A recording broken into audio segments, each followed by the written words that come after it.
مبارکباد پیش کی، مرحبا بالنبی الصالح والابن الصالح، کہ میں پیارے بیٹے پیارے نبی کی آمد پر مبارکباد کہتا ہوں. دعائیں دی. حضور فرماتے ہیں پھر دوسرے آسمان پہ چڑھے، وہی سوالات و جوابات ہوئے اور دوسرے آسمان کا دروازہ کھولا گیا.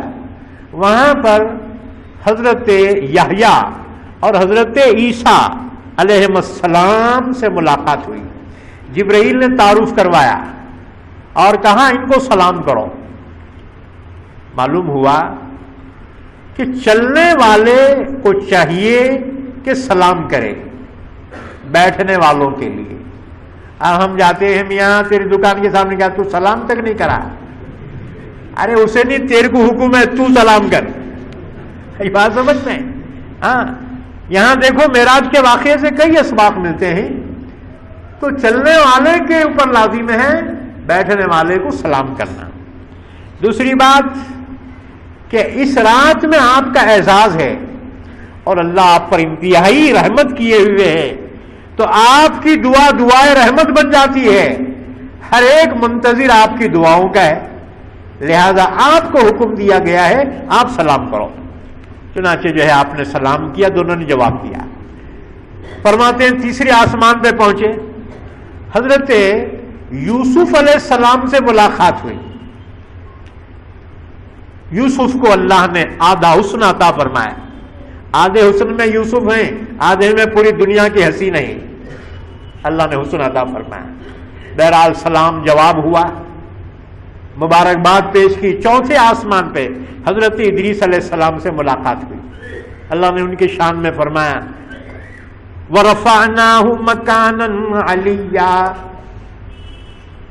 حضرت ادریس علیہ السلام کو نہیں، کب کے ہی معلوم ہے، بہت پرانے نبی ہیں یہ. حضرت نوح علیہ السلام کے پردادا ہیں ادریس علیہ السلام. ان کو خنوخ کہا جاتا ہے. اور ادریس علیہ السلام کے پردادا ہیں آدم علیہ السلام. یہ نوح اور آدم کے بیچ کے ہیں یہ ادریس علیہ السلام. پانچویں آسمان پہ حضرت ہارون علیہ السلام سے ملاقات ہوئی، موسیٰ علیہ السلام کے بھائی. چھٹے آسمان پہ موسیٰ علیہ السلام سے ملاقات ہوئی. موسیٰ بنی اسرائیل کلیم اللہ سے ملاقات ہوئی. سلام جواب ہوا.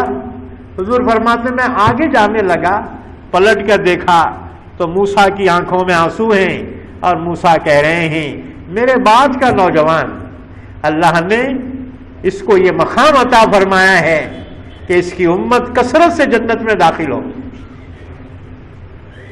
موسیٰ کو افسوس کیوں ہوا؟ اس لیے کہ موسیٰ یہ سمجھتے تھے نبیوں میں میرا درجہ سب سے بڑا ہوگا، لیکن اللہ کے نبی محمد رسول اللہ صلی اللہ علیہ وسلم کا مقام ان سے بھی آگے ہے. موسیٰ علیہ السلام کو اپنی امت پہ افسوس ہوا. یاد رکھو کسی نبی کے درجات جو ہوتے ہیں، ایک تو اللہ کی طرف سے عطا کیے ہوئے ہوتے ہیں اور دوسرے امت کے نیکیوں پر اللہ ان کے نبی کے درجات کو بلند فرماتا ہے.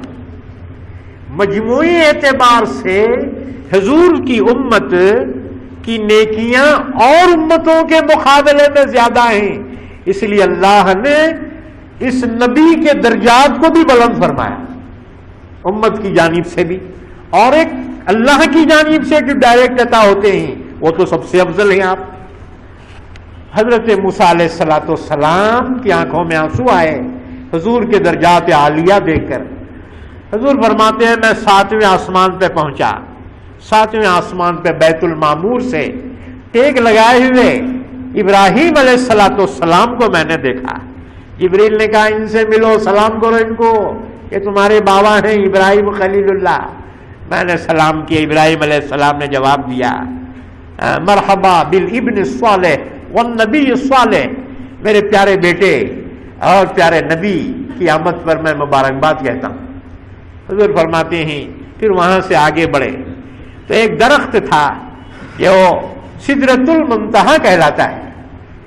سدرہ کہتے ہیں بیر کو، بیر کا جھاڑ اسے بولیں گے عربی میں سدرہ، اور منتہا یعنی انتہائی آخری چیک پوسٹ، اس کے آگے کسی کو الاؤ نہیں ہے. آخری چیک پوسٹ، زمین سے جتنے بھی روحیں چڑھتی ہیں نیک لوگوں کی، یہیں پہ آ کر خدا کو سجدہ کرتی ہیں. اللہ فرماتا ہے میرے بندے کی روح کو علیین میں رکھ دو.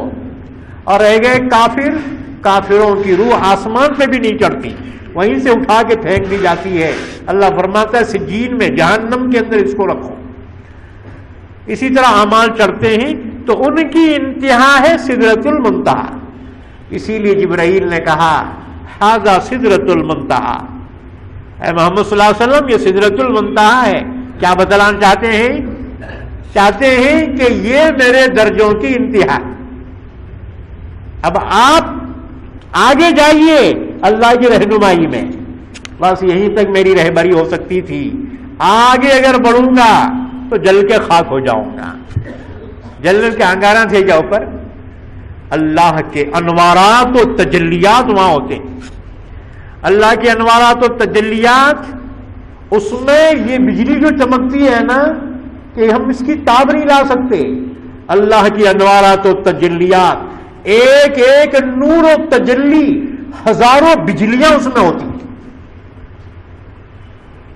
اسی وجہ سے دیکھو معمولی کرن پڑی تھی اس تجلی کی کوہ طور پہ تو جل کے خاک ہو گیا. فرشتے بھی آگے نہیں جا سکتے، رک گئے جبرائیل. آپ نے فرمایا میرے راہبر کیوں رک گئے؟ جبرائیل نے کہا نہ، ھذا سدرۃ المنتہا، یہ سدرۃ المنتہا یعنی میرے درجوں کی انتہا ہے.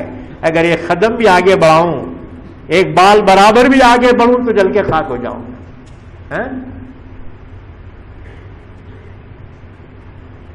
اور اس کے بعد آپ کے لیے رف رف کی سواری آئی، آپ اس پہ سوار ہوئے، اس مسند پہ. اب وہ لے کر چلی.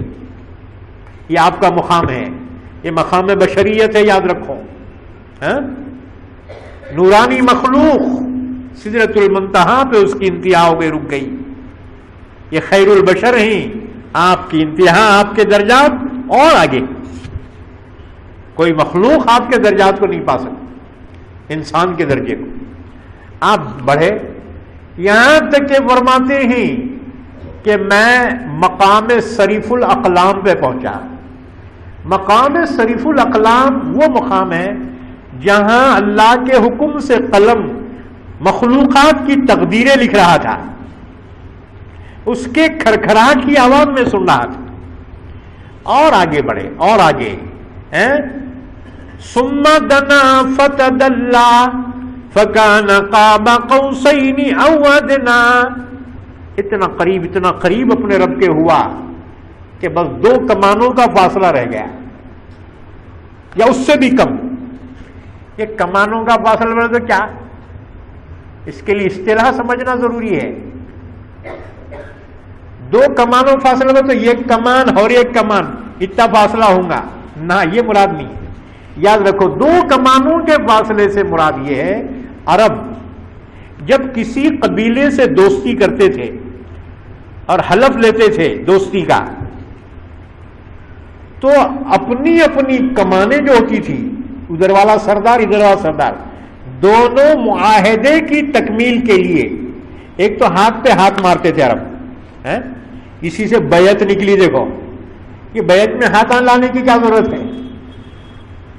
حضور بھی بیعت لیے ہاتھ پہ، کیا ضرورت ہے؟ اصل میں یہ عرب میں معاہدے کا طریقہ تھا،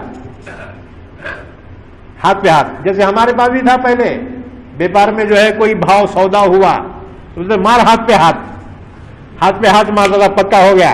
اب پکا ہو جاتا تھا. اب وہی بیعت بھی بن گئی، وہ معاہدہ بھی ہو گیا.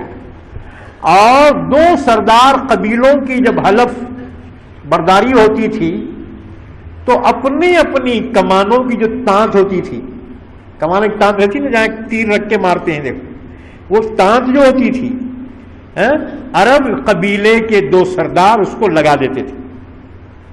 دونوں اتنا نہیں، بالکل قریب، انتہائی قرب کے لیے کمان کو کمان لگا دیتے تھے. اس کو کہتے ہیں قاب قوسین. قوس بولے تو کمان، قاب قوسین. 2 کمانوں کا فاصلہ یعنی انتہائی نزدیکی اللہ سے ہوئی. حضرت محمد رسول اللہ صلی اللہ علیہ وسلم. فَأَوْحَىٰ إِلَىٰ عَبْدِهِ مَا أَوْحَىٰ. عرش معلیٰ پہ آپ پہنچے، اللہ نے آپ سے راز و نیاز کی باتیں کی. کیا کیا تھے وہ راز و نیاز؟ اللہ جانے، اللہ کے رسول جانے. لیکن جو آپ نے بیان کیا اس کو ہم بیان کرتے ہیں. آپ نے فرمایا اللہ نے مجھے 3 چیزیں عطا فرمائی بطور انعام کے. ایک 50 وقت کی نمازیں، ایک دن رات میں 50 نمازیں. دوسرے خواتین سورہ بقرہ، سورہ بقرہ کی آخری 2 آیتیں آمن رسول سے لے کر فانصرنا علی القوم الکافرین تک. اس میں دعا ہیں واعف عنا واغفر لنا وارحمنا انت مولانا فانصرنا علی القوم الکافرین. اللہ نے ساری دعائیں قبول فرما لی. یہ 2 آیتیں بطور تحفے کے معراج میں اللہ نے عطا فرمائے. اور تیسری چیز، تیسری نعمت کیا عطا کی؟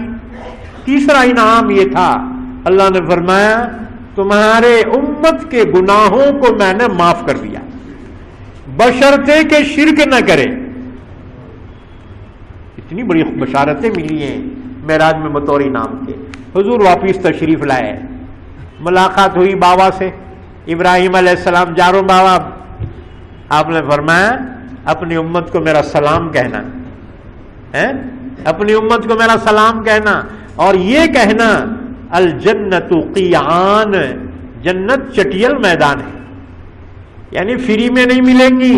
عمل کرو گے تو محلات بنیں گے، درخت لگیں گے اور ساری چیزیں ہوں گی، عمل کے بعد ملیں گی. پھر حضور فرماتے میں موسیٰ علیہ السلام کے پاس آیا. یہ بیت المعمور جہاں حضرت ابراہیم بیٹھے ہوئے تھے یہ فرشتوں کا کعبہ ہے. اس کعبے سے پہلے بنا ہوا ہے وہ کعبہ، اسی کی نقل یہاں پر فرشتوں نے بنائی کعبۃ اللہ. سب سے پہلے فرشتوں نے تعمیر کیا، پھر آدم نے تعمیر کیا، پھر شیس علیہ السلام نے تعمیر کیا، اور چوتھی مرتبہ ابراہیم خلیل اللہ علیہ السلام نے تعمیر کیا. تو فرشتوں کا کعبہ ہے.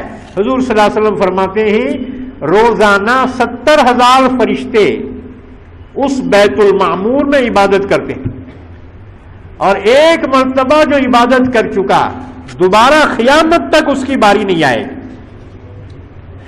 فرشتوں کی تعداد اللہ کے سوا کوئی نہیں جانتا. وَمَا يَعْلَمُ جُنُودَ رَبِّكَ إِلَّا هُوَ. اللہ کے لشکروں کی تعداد تو اللہ ہی جانتا ہے. حضرت موسیٰ کے پاس پہنچے. موسیٰ نے پوچھا رب نے کیا انعام سے نوازا، کیا انعام ملا آپ کو؟